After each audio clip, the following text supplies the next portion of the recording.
Hello, everyone. Welcome to the English Flow Podcast, the podcast that helps you speak English naturally, smoothly, and with confidence. I am Amy. And I am Jake. Hello to all our wonderful listeners tuning in from around the globe. We are absolutely thrilled to have you sharing your time with us today. Today, we are diving into a topic that shapes literally every single day of our lives, yet we rarely pause to think about it. We are talking about routines. Oh, routines. The ultimate differentiator between people who have their lives completely together and people like me, who are just trying to find where they left their car keys. Come on, Jack, you're not that bad. But it's true. Routines are the secret sauce to a productive life. Today, we are going to break down the vocabulary, the idioms, and the phrasal verbs that native speakers use every single day to talk about what they do from the moment they open their eyes to the moment they hit the pillow. Exactly. And for our listeners, pay close attention because we will be using a ton of high-frequency vocabulary. That means words we use all the time. By the end of this episode, you'll be able to describe your day like a total pro. So let's start at the very beginning of the day, the morning. Jack, are you a morning person or a night owl? Oh, I am a night owl through and through, Amy. If I could sleep until 10 a.m. every day, I absolutely would. What about you? I'm definitely an early bird. I love the peace and quiet of the early morning. I feel like I get so much more done before the rest of the world even wakes up. See, I envy that. My morning routine usually involves me dragging myself out of bed and desperately seeking caffeine. But let's look at the actual language we use here, because there is a subtle difference between two very common verbs, to wake up and to get up. Great point, Jack. Listeners, write this down if you can. To wake up simply means to open your eyes and become conscious. For example, I woke up at 6:30 a.m., but to get up means to physically move your body out of the bed. Right. So on a typical Monday, I wake up at 7 a.m., but I don't actually get up until about 7:20 a.m.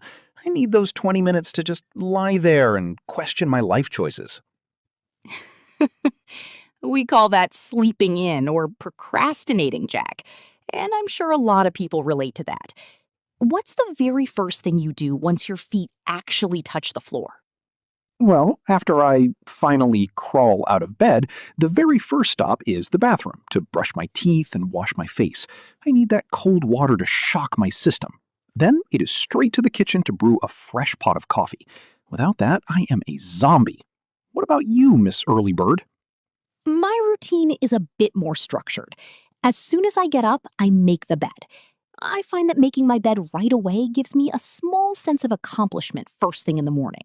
It sets a positive tone for the rest of the day. Make the bed. That is a classic collocation, isn't it?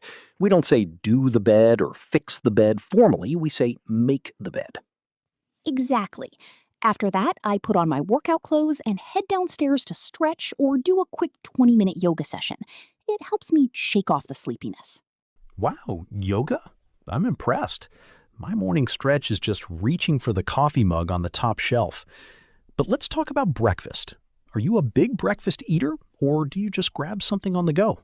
I never skip breakfast. It's the most important meal of the day. I usually have a bowl of oatmeal with fruit and nuts, or sometimes I'll whip up some scrambled eggs if I have extra time. Oh, whip up. That's a fantastic phrasal verb. To whip something up means to cook or prepare food very quickly. Like, I don't have much time, so I'll just whip up a sandwich. Perfect explanation. What about you, Jack? What's your breakfast situation? Because I'm always running a bit late, I usually have to grab a bite on the go. That means I eat something quickly while traveling or walking. Usually it's a granola bar or a pastry from the coffee shop down the street. That brings us to another great set of vocabulary words around getting ready. Before you leave the house, you have to get dressed, do your hair, and if you're like me, put on some makeup. And don't forget checking your pockets for the essentials. Keys, wallet, phone. I always do a quick mental checklist before I lock up and head out. Head out is another wonderful phrasal verb that native speakers use constantly. Instead of saying, I am leaving the house, you can say, I'm heading out. It sounds much more natural and conversational. For example, hey Jack, what time are you heading out tomorrow? I'm heading out around 8 a.m., Amy. See? Works beautifully. Now, let's move on to the next major part of the daily routine, the commute. The daily commute. For some people, it's a nightmare. For others, it's a nice transition time. Jack, how do you get to work? Well, I take public transit. I walk to the subway station, catch the train, and ride it for about 20 minutes. If the train is crowded, I have to stand commute, which isn't great. But I use that time to listen to podcasts, hopefully like this one, or read a book. How about you? I actually drive to work, which has its own pros and cons. On a good day, it takes 15 minutes. But if there is rush hour traffic, it can take up to 45 minutes. It can be incredibly frustrating to get stuck in a traffic jam. Oh, I can imagine. Rush hour is such an important phrase. It refers to those times of the day, usually first thing in the morning and late in the afternoon, when everyone is traveling to or from work, and the roads and trains are completely packed. Yes, and when you're stuck in traffic, you just watch the clock, hoping you won't be late for work. Fortunately, my boss is pretty flexible, but I still prefer to arrive ahead of time so I can settle in before the workday officially starts. Settle in. Let's pause on that phrasal verb. To settle in means to become comfortable in a new place or situation. When you arrive at your desk, you sit down, turn on your computer, unpack your bag, maybe take a sip of water. You are settling in for the day. Spot on. Once you are settled in, the daily grind begins. This is an idiom we use to describe the daily routine of hard work. Back to the daily grind. And the daily grind usually starts with checking emails and sorting through tasks. I like to make a to-do list every morning to prioritize what needs to be done first. It keeps me on track. Me too. I am a big fan of tackling the hardest tasks first. We sometimes call this eating the frog, doing the most difficult thing on your plate early in the day, so everything else feels easier by comparison. I love that expression, though it sounds a bit gross. Throughout the day, we also have to attend meetings, answer phone calls, and collaborate with colleagues. It's a constant balancing act. And around midday, everyone looks forward to the best part of the workday, the lunch break. Oh, absolutely. I usually bring a packed lunch from home, leftovers from the night before, usually, to save money. I'll eat at my desk or go sit in the park if the weather is nice. I prefer to step away from my desk for lunch. I think it's really important to take a break and give your brain a rest. Sometimes I'll go out for lunch with coworkers to catch up and chat about non-work things. It helps to recharge my batteries. Recharge your batteries, another excellent idiom. It means to regain your energy and strength. If you work nonstop without a break, you will experience burnout. Taking a proper lunch break helps prevent that. Now, after lunch, around 2 p.m. or 3 p.m., something very common happens to a lot of people. We call it the afternoon slump. Oh, the afternoon slump is dangerous. You feel incredibly sleepy, your eyes start getting heavy, and your productivity completely plummets. Exactly. Your body is digesting food, and the energy from the morning is wearing off. How do you deal with the afternoon slump, Jack? My secret weapon is a quick walk to the office kitchen to grab a glass of ice-cold water, or honestly, a second cup of coffee. Sometimes I will just stand up and stretch at my desk to get the blood flowing again. Good strategies. I find that switching to a lighter, easier task during that time helps. I'll do some basic administrative work or clean up my digital desktop instead of trying to write a complex report. Smart move. Eventually, the clock ticks closer to 5 p.m., and it's time to wrap things up. Wrap things up. Yet another essential phrasal verb. To wrap something up means to bring it to a finish or conclusion. Let's wrap up this meeting so we can go home. When 5 p.m. hits, I clock out, or log off if I'm working remotely, pack up my things, and begin the journey home. The evening routine is officially underway. The evening is where routines become much more personal because you finally have free time or downtime. For me, the first thing I do when I get home is change into comfortable clothes. I swap my professional attire for sweatpants and a cozy t-shirt. That is a universal feeling of pure joy, isn't it? Taking off your work shoes and putting on your lounge clothes. It really is. Now, let's talk about chores, because as much as we want to just relax, there are always household chores that need to be done. Ugh, don't remind me. The never-ending cycle of chores. You have to do the laundry, vacuum the floors, dust the furniture, and take out the trash. It's a lot, but if you do a little bit every day, it doesn't build up. For example, I have a routine where I do one load of laundry every Tuesday and Thursday evening. It keeps it manageable. That is very disciplined. I usually wait until Sunday when my laundry basket is overflowing, which I do not recommend.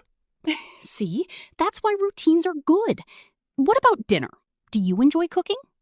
I actually do find cooking quite relaxing after a stressful day. It helps me unwind. I like to put on some music and spend about 45 minutes preparing a nice meal. Unwind is a beautiful word. It means to relax and stop thinking about work or problems. Cooking is a great way to do that. What happens after dinner? Who does the dishes? Well, since I live alone, it's always me. I have to load the dishwasher and wipe down the counters. If I have pans that can't go in the dishwasher, I have to wash them by hand. In my house, we have a rule. Whoever doesn't cook has to clean up. So my husband usually does the dishes since I handle most of the cooking. It's a fair trade-off.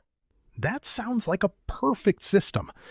Once the kitchen is clean and the chores are done, we enter the winding down phase of the evening.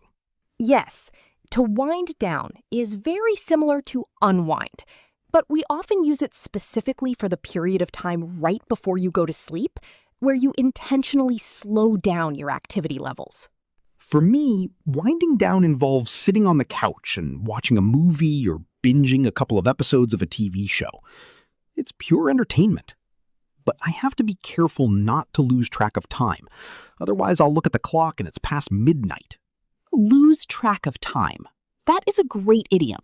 It means to forget what time it is because you are so focused on or distracted by something. We all do it, especially with social media. You start scrolling through your phone, and suddenly an hour has passed. Oh, the endless scroll. That is a major routine killer. To combat that, I've tried to establish a stricter bedtime routine lately. Oh, tell me about it. What does it look like? Around 10 p.m., I turn off all electronic screens. No phone, no TV, no laptop. Then I'll take a warm shower to relax my muscles. After that, I get into my pajamas and read a book for about 20 minutes. That sounds incredibly healthy, Jack. The blue light from screens can really mess up your sleep quality, so turning them off early is a fantastic habit. It really helps. I find that I fall asleep much faster and wake up feeling more refreshed the next day when I stick to that nighttime ritual. My routine is quite similar. I like to journal a bit before bed. I write down 3 things I am grateful for that happened during the day. It helps me clear my mind of any anxieties or stress so I can sleep like a baby. Sleep like a baby. Another great idiom, meaning to sleep very deeply and peacefully. I love that. And finally, you turn off the lights, snuggle under the covers, and set your alarm for the next morning. And then the whole cycle starts all over again the next day. Wow, we covered a massive amount of vocabulary today, Amy. Routines might seem boring on the surface, but the language we use to describe them is incredibly rich. It really is. Let's do a quick recap of some of the key terms we used today for our listeners to remember. Great idea. First, we talked about morning preferences, being an early bird versus a night owl. Then we highlighted the difference between waking up, opening your eyes, and getting up, leaving the bed. We looked at phrasal verbs like whip up for making quick meals, head out for leaving the house, and settle in for getting comfortable at your workspace. We also talked about the daily grind of work, dealing with the afternoon slump, and the importance of taking breaks to recharge your batteries. And finally, we discussed winding down at night, avoiding losing track of time on your phone, and establishing a healthy bedtime routine so you can sleep like a baby. Now, we want to hear from you, our lovely listeners. What does your daily routine look like? Are you an early bird or a night owl? What is one habit you can't live without? Leave a comment on our website or social media pages and practice using some of the vocabulary words you learned today. Yes, practice makes perfect. The best way to remember these words is to use them to describe your own life. That is all for today's episode of the English Flow podcast. Thank you so much for listening. Until next time, keep practicing, keep learning, and just let your English flow. Bye, everyone. See you next week.